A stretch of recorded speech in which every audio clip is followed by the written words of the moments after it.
कथासार या यूट्यूब चॅनलमध्ये आपणा सर्वांचं स्वागत आहे।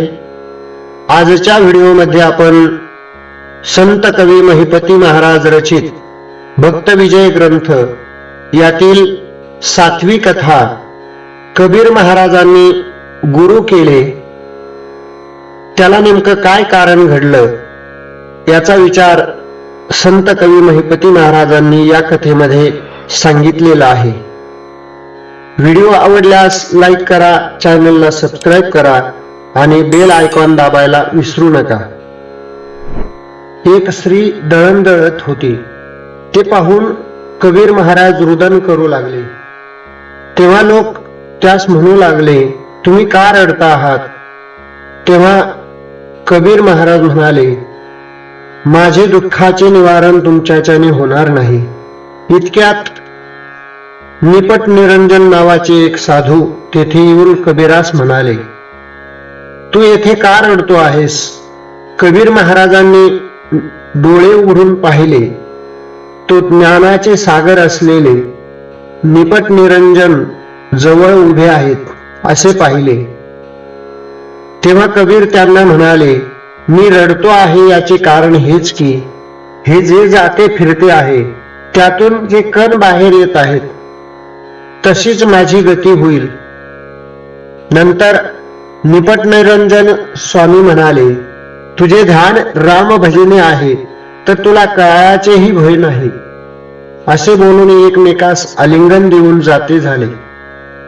पुढे एके दिवशी कबीर महाराजांनी गुरु करण्याचा निश्चय केला व रामानंद स्वामी संन्यासी यांचे चरणी लागले आणि म्हणाले, महाराज मजवर कृपा करून अनुग्रह द्यावा।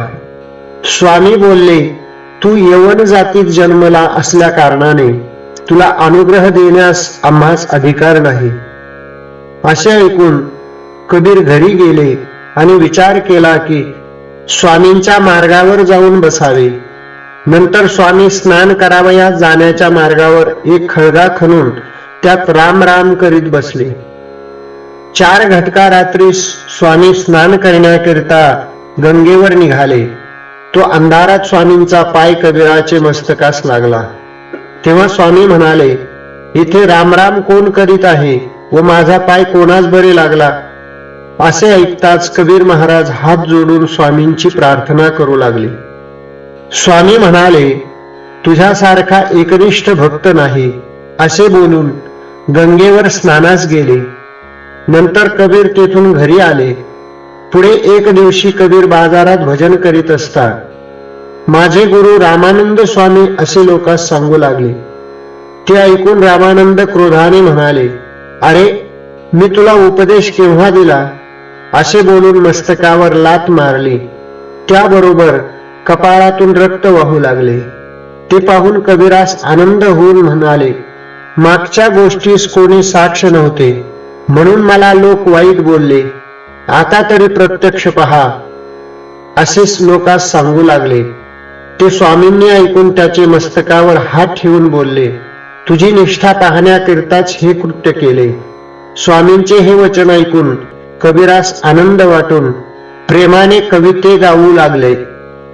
पुढे एके दिवशी काही दुष्ट लोकांनी कबीरास बाहेर घालवण्याचा विचार केला आणि सर्व संतास कबीराचे घरी येण्याबद्दल पत्रे पाठविली।